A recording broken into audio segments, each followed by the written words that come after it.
Before we begin today's dars about the hadith, Ya Aba Umayr, ma fa'ala an-nughayr.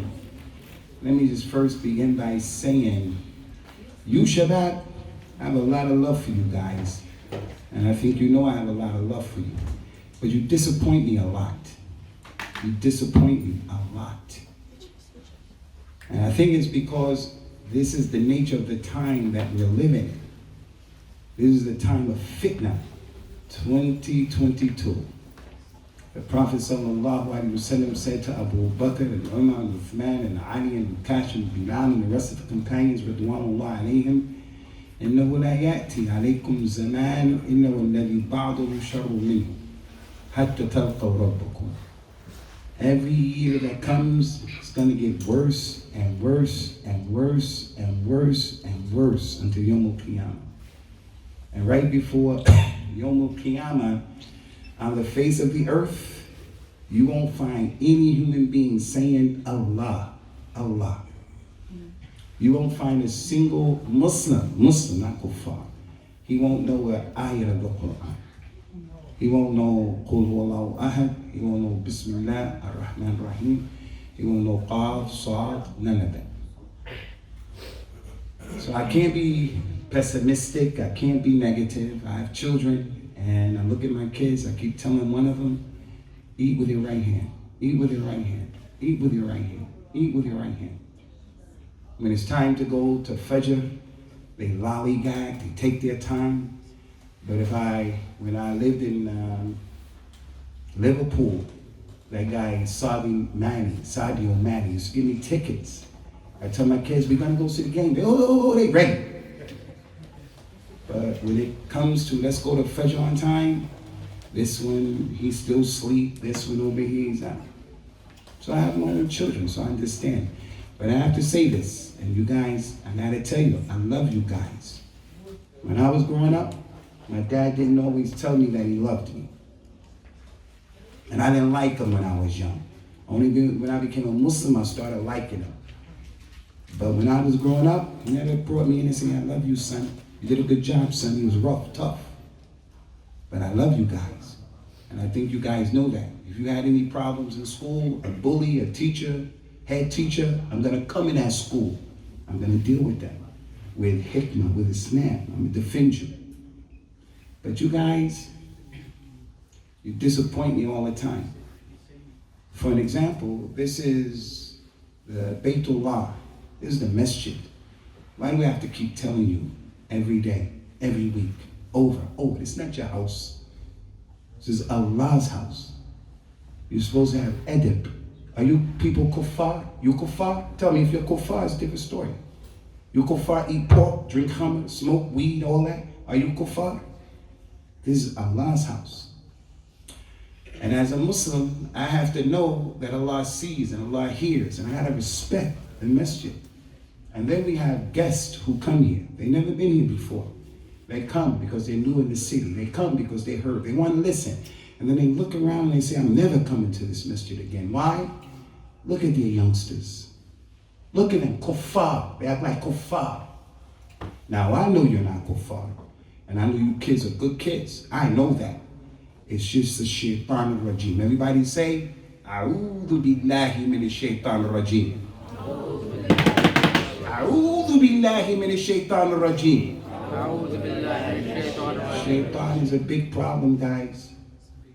So after the prayer, Rasulullah sallallahu alaihi wasallam would say, and say Subhanallah, Subhanallah, Subhanallah, 33 times. Alhamdulillah, La ilaha, 33 times.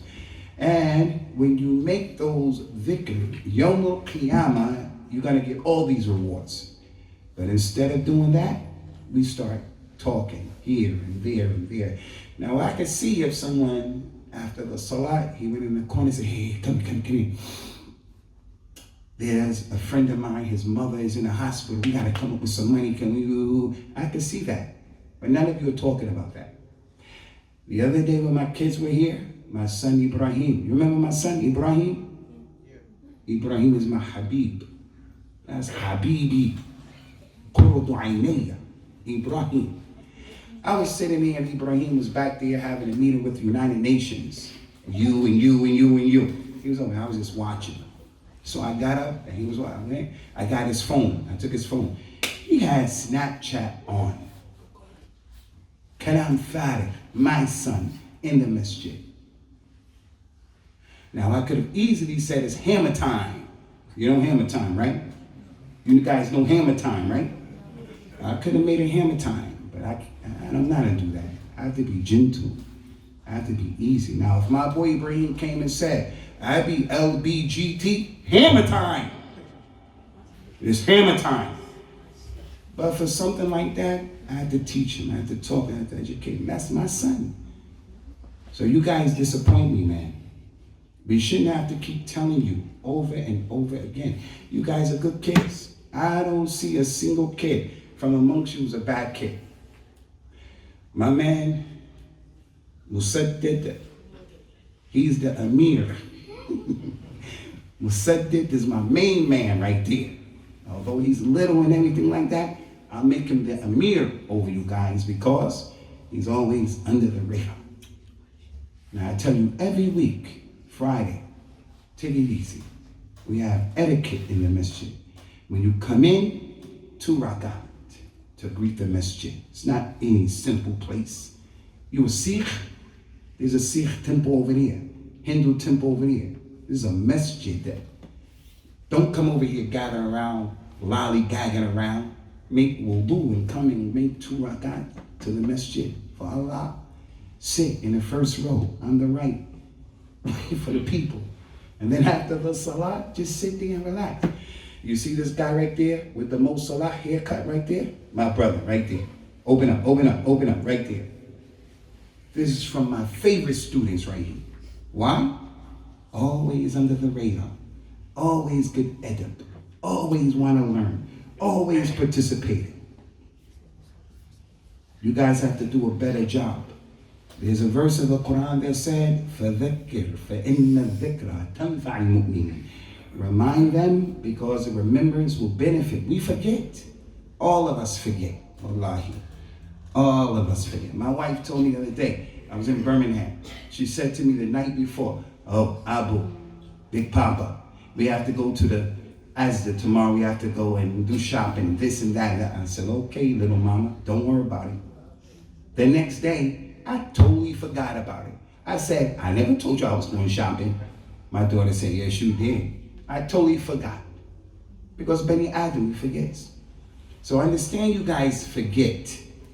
But I have a question. I want you to be honest with me. Are you guys kuffar?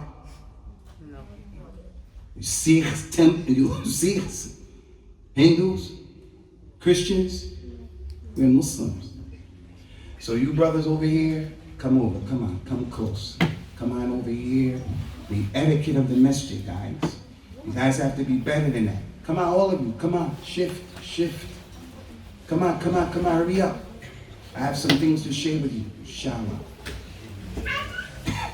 Hey, you guys, move over. I got how many times I gotta say I got a headache. Move over, come here.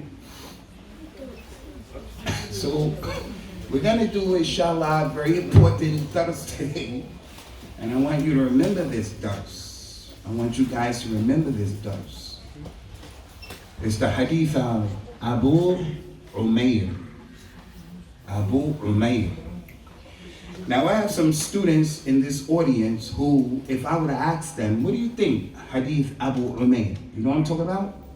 I know I have some students who, they may have that. But I don't think most of you know the Hadith of Abu Umayr. Prophet Muhammad sallallahu alaihi wasallam has many hadith. If a Muslim said to you, do you know the Hadith of Jibreel? The Muslim right away should know, yes, that's a hadith when Jibreel came and his hair was exceedingly black and his throat was exceedingly white, and he sat with the Prophet ﷺ and he started asking, what is Islam? What is Iman? What is Ihsan? They call that the hadith of Jibreel. And all of you heard that hadith.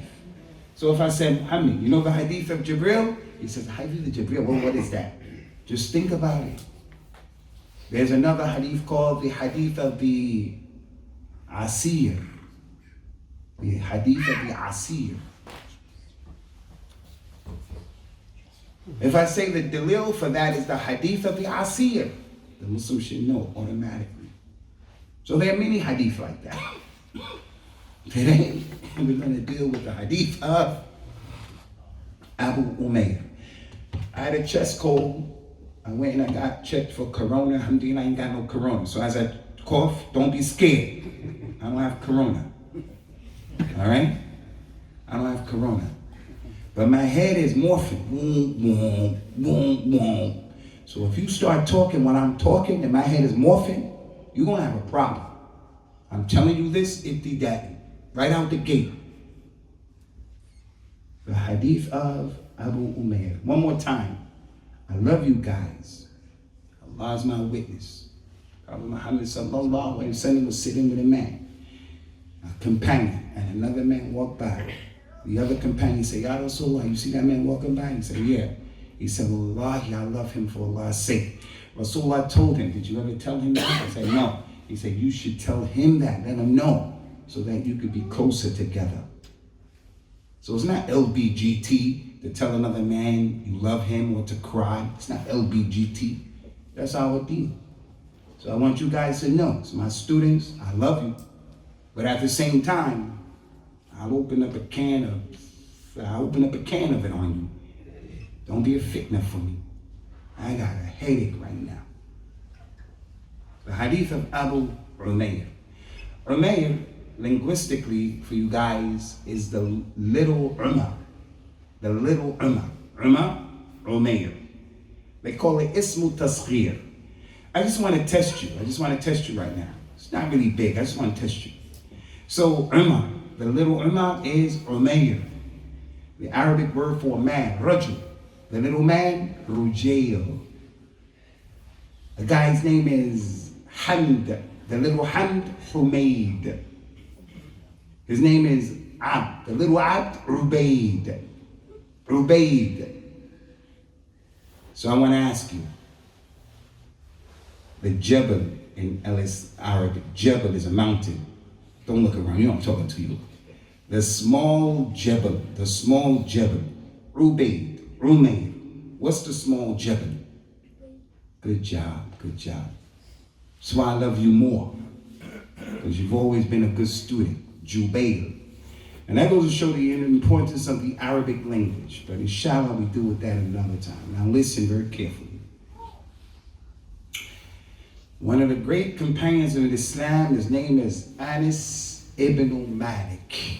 You have to know that name in Islam. When I was a revert, unlike you, born and raised in Islam, my name before Islam was Frank Sausagehead. I was winning. But I had a name before Islam. It wasn't Khalifa, Abu Usamah. I one of them crazy names. And then I changed it to Islam. You're Abdullah, Abdul-Rahman, Ahmed, Bilal, Musaddid. You got beautiful names. So when I grew up at 10, 11, 12, I didn't know Abu Hurairah. I didn't know Abu Bakr. I didn't know Umar. One of the people you have to know, Uthman, is Anas ibn Malik. Anas ibn Malik, his mother's name was Sulaim. She was a tremendous companion. So Anas ibn Malik, he was young. When Prophet Muhammad came from Mecca and he migrated to Medina, he found Anas ibn Malik. Anas ibn Malik was 10 years old when Rasulullah came to Medina. How many of you are 10 years old? Put your hand up if you're 10. Stand up, little man, stand up. Anas ibn Malik was this age, this size, when Prophet Muhammad came from Mecca to Medina, and he met him. His mother, Anas ibn Malik, took the boy to Rasulullah sallallahu alaihi wasallam and said, Ya Rasulullah, this is the mother, Sulaim. She said, I want my boy, Anas, to take care of you. Whatever you need. You have a headache, he'll take care of you. You want water, make wudu, he'll pour it. You hungry, whatever, Anas. Anas ibn Malik said, I took care of Prophet Muhammad for 10 years. Rasulullah came to Medina. He lived in Medina for 10 years and then he died. So how old was Anas ibn Malik when Prophet Muhammad died? How old was he? 20 years old. How many of you are 20 years old right now? Who's 20 here? Put your hand. There's no, you're 28, you're 35 years old, brother. Anas ibn Malik, for 10 years, he took care of Rasulullah. Listen to this. After the death of Rasulullah, Anas said, when I took care of him for 10 years, Rasulullah never said to me one time, Anas, why did you do that? Anas, why didn't you do that? So I'm a father. This is a father. Mu'tasim is a father. We have fathers here. Abu Annan, Abu Ahmed, we're fathers. Wallahi billahi tallahi, I can't imagine how you can't say to a child, why did you do that? Because it's natural. You guys know my son Sheba, right? You know my son Sheba, right? Sheba took some chewing gum. He had chewing gum. He had the chewing gum. And then when it was time to eat at the table, he took the chewing gum and put it under the thing. My wife was cleaning and she looked up in there and she found the chewing gum from Sheba. How can I not say, Sheba, why did you do that? Rasulullah wasn't like that. He was gentle, he was easy, he was merciful, he was loving, he was kind, especially to young people. Sallallahu alaihi wasallam. He was like that with the older people, with women, with men, everyone around. He was gentle and easy. Some of you have younger brothers and sisters and siblings, and you're rough and tough and nasty. You're not sensitive. You're self-centered. You're a problem. How would you like if someone dealt with you like that? Prophet Muhammad wasn't like that. So Anas ibn Malik took care of him for 10 years. Now look what happened. Rasulullah said one time to Anas ibn Malik, Anas, where is your brother? I haven't seen him come into the masjid. He usually comes, I see him here and there. Where's your brother? He said, Ya Rasulullah, his bird died. He had a pet bird that he kept in a cage. And he kept a piece of string tied to the foot of the bird so it wouldn't fly away. Anas, why your brother? I haven't seen him around. He said, Ya Rasulullah, his bird died. So he's sad. He doesn't want to come out. Rasulullah said to the companions, Abu Bakr, Umar, Uthman, Ali, Abdurrahman ibn Auf, those 10 companions promised Jannah. They were old people. He said, come on, let's go. Let's go visit our brother. He was just a little kid. A little kid. So from the sunnah of the Prophet ﷺ is, if you don't see your brother around, you have to start asking, where is so-and-so? Where is he? So I haven't been here for a week. People have to say, where is Abu? I don't see you for some time. You used to come to the class. I have to say, where's my man? Where's his sister? Where's his brother? We have to do that. That's what Prophet Muhammad used to do. He used to care about people like that. There was a lady, Sayyid Bukhari. She was a black lady. Is she bad because she's a black lady? No. She used to clean the masjid. That was her job.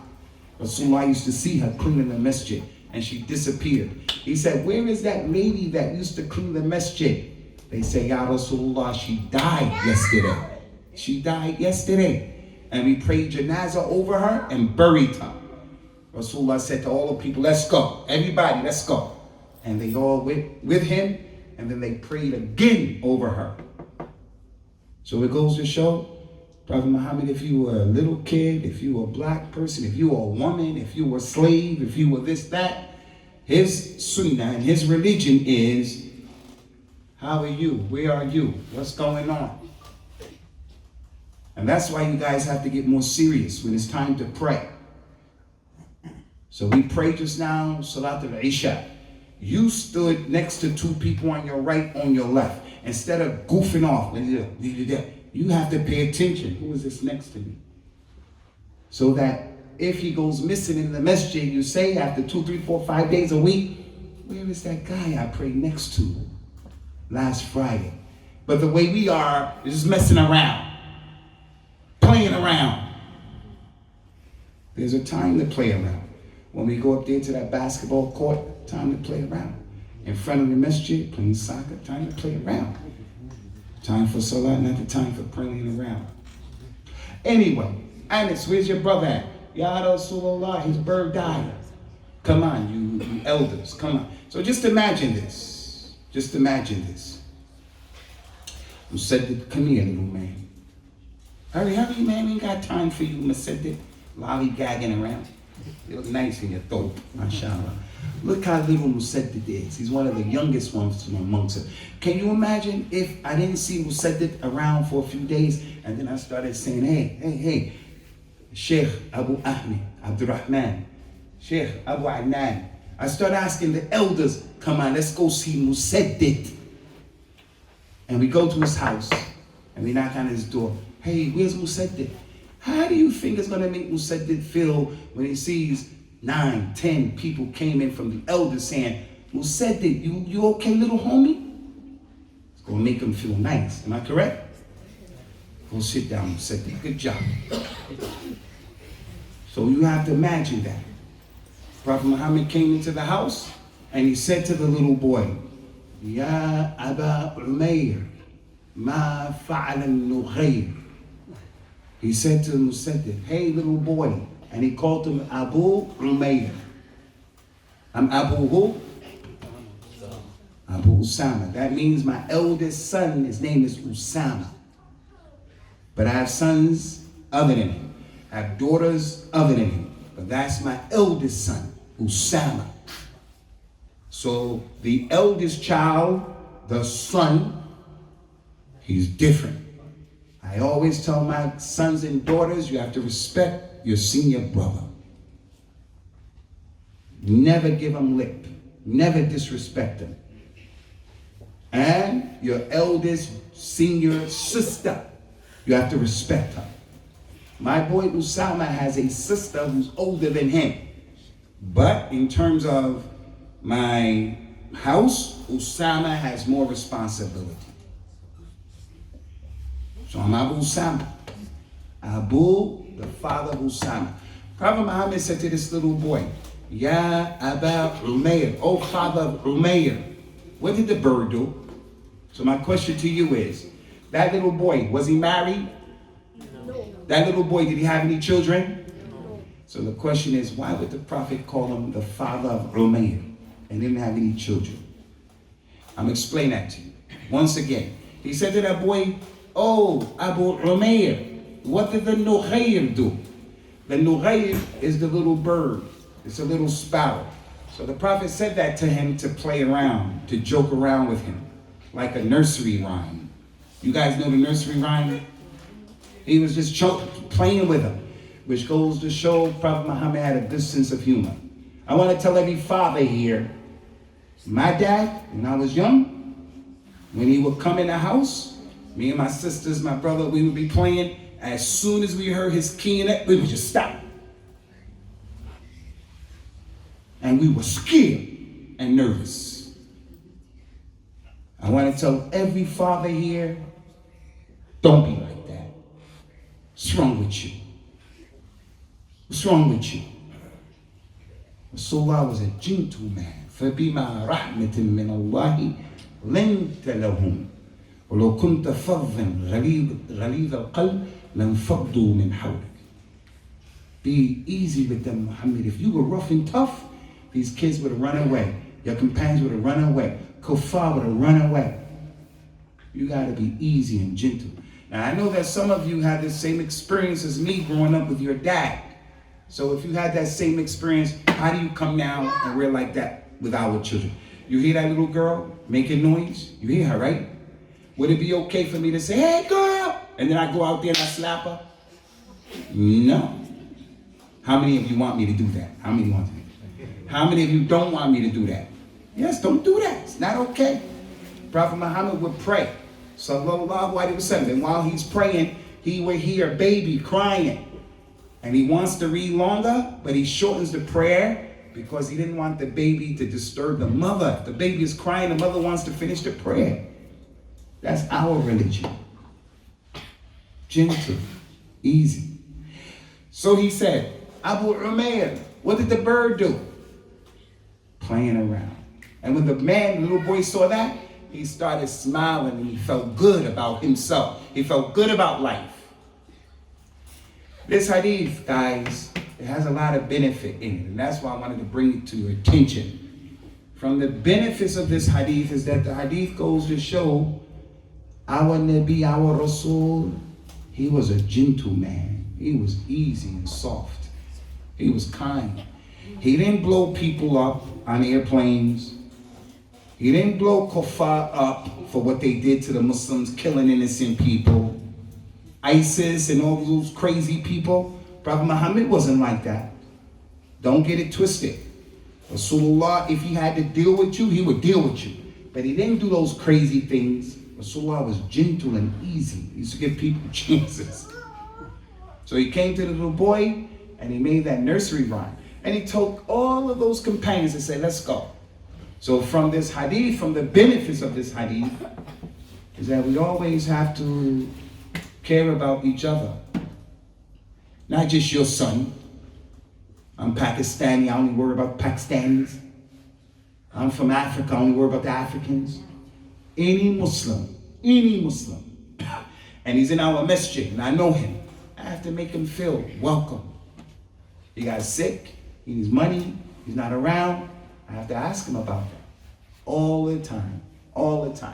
That's from what we benefit from that hadith. Also, and this is important, guys, this is important. From this hadith, it goes to show, it is from Al-Islam Muhammad, that even if you're not married, and even if you don't have a child, you can take a kunya. You say to yourself, if I become older and I get married, I'm going to have a son, and I'm going to call my son Abu Abdullah.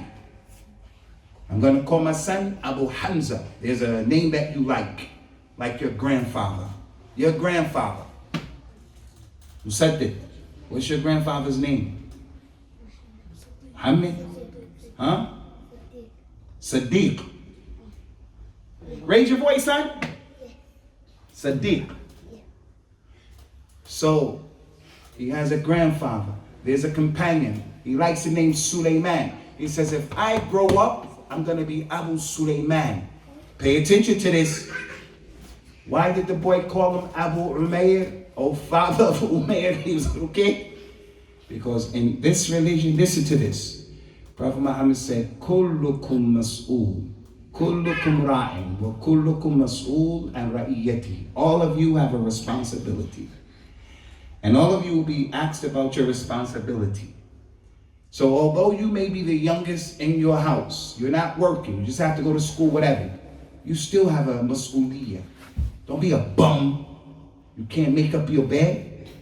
You can't wake up in the morning, your mother's tired and sleep. You have a 3-year-old brother, sister, they come downstairs. You get your sister while your mother's sleeping. You take your sister and give her cereal. You take out the bed. Don't always wait for somebody to tell you, hey, take out the bed. There's something I don't like about my children. They call it child privilege, like white privilege. Some white people think they're better than everybody. So they believe they should go through first. They believe they should sit down. I don't believe in that white privilege. White people are not better than anybody. And also child privilege. What is child privilege? One of our children, they actually think and they believe my wife has to cook food and dish it out. And then after you eat, you get up and you walk away. She has to take your plate and wash it out and wash your clothes and dry your clothes and iron your clothes and put it up, and you don't do anything. La wallahi.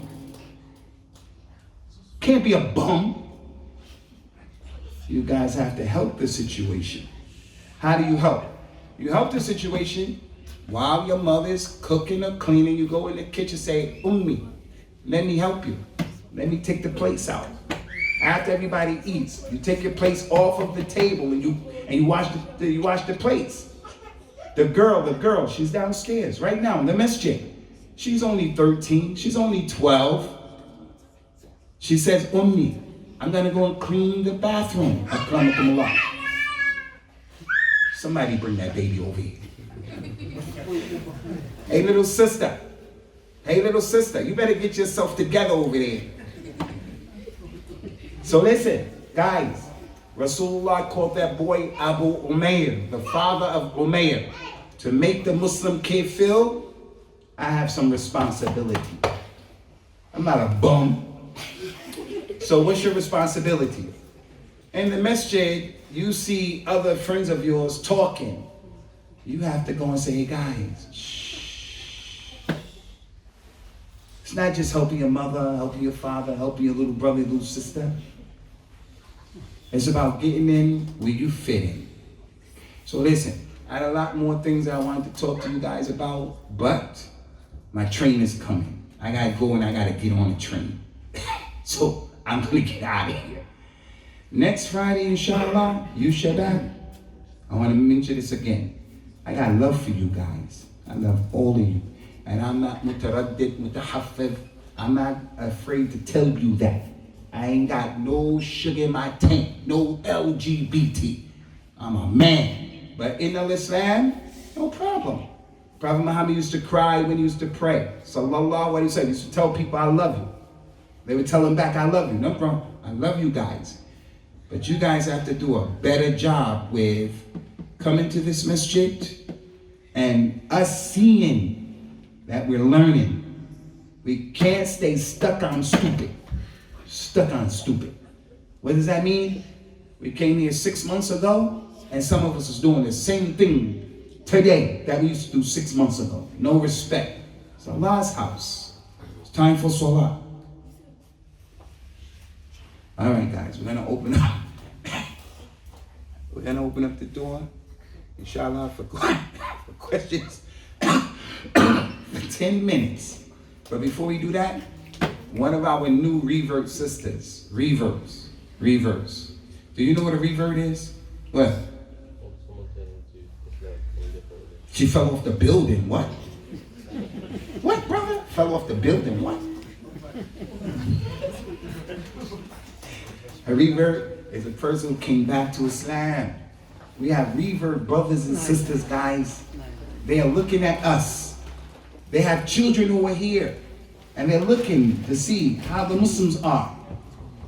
You have to show them a good example of Islam. You can't make the mother bring her child to the masjid and the mother says, man, when I was in the church, they acted better in the church than these Muslims act.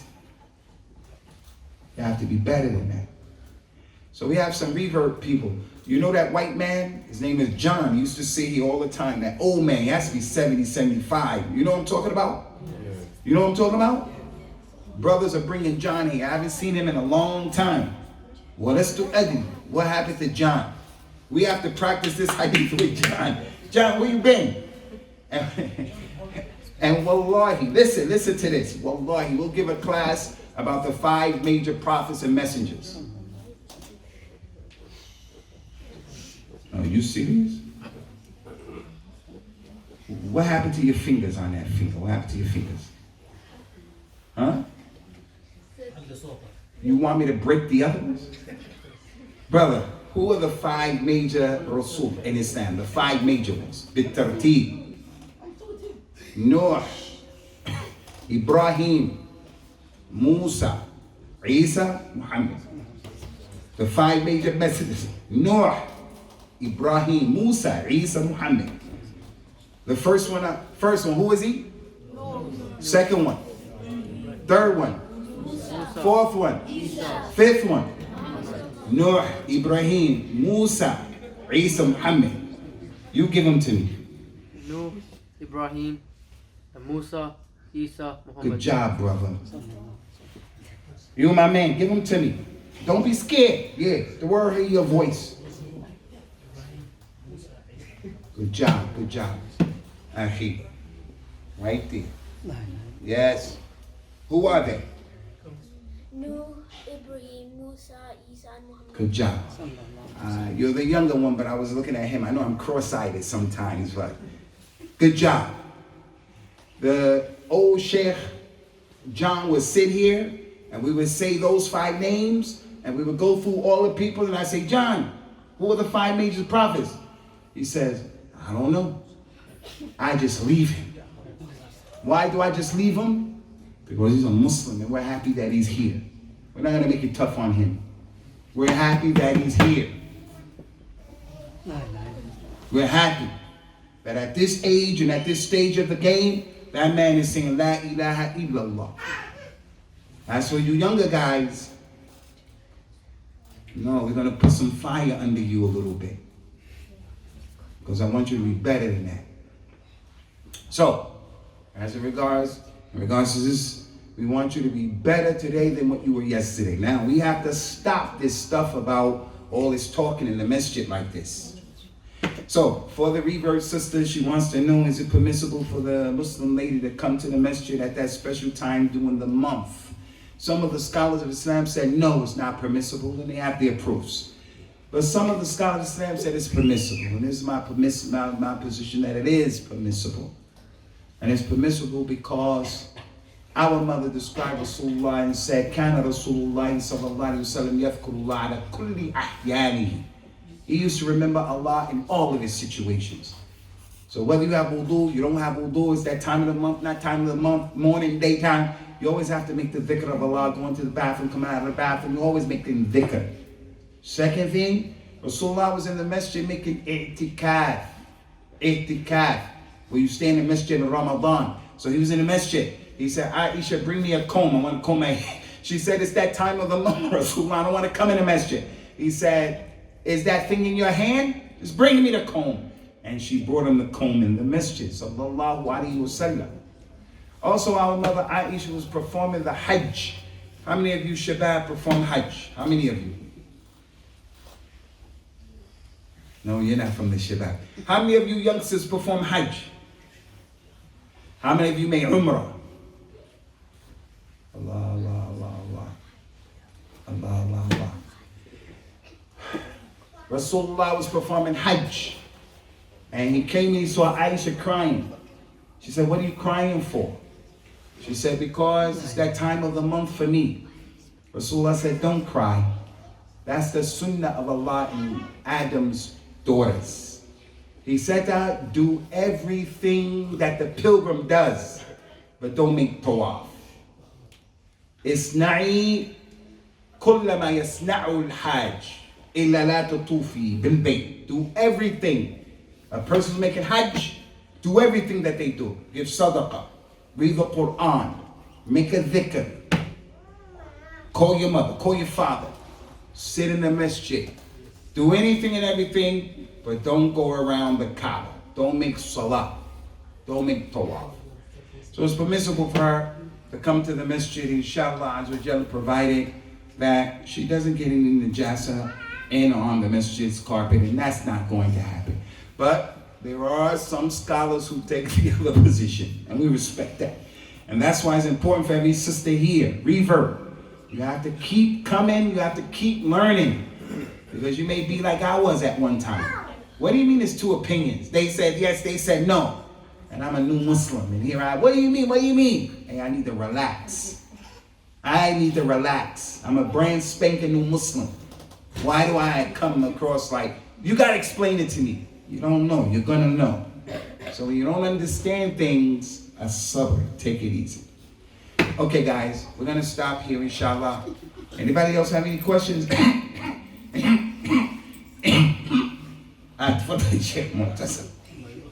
we use kunya for the kids? Yes, we can use a kunya for the kids. Our mother Aisha, did she have any children? No. No. She had a kunya. Anybody know what her kunya was? Abdullahi. And she didn't have any children. No. She didn't have any children. But her sister Asma had a son, Abdullah ibn Zubair ibn Awam. And she was his khala, his auntie. So if in our masjid, you have an older sister, younger sister. You didn't have any children. You're not married. Your older sister, your younger sister has a baby boy, and you love him. He comes to your house, so you take his name, Abdullah. You're like his second mother. And there's a hadith that says, Al-Khala bi manzilat al-Um. So if you don't have a child, you can take a kunya. And I would advise you to give your children a kunya. Sit your kids down and say, if you had a son in the future, what do you want his name to be? One son says, I want my sons to be Dawood. I want my son to be Ahmed, Muhammad. Another one says, I want my son's name to be Frank. I want to be Abu Frank. Can you take that kunya? Don't be Abu Frank, okay? All right, ikhwani, naktafi bihadha al-qadr. May Allah bless you guys. I'm going to see you guys on Monday, inshallah, azawajal.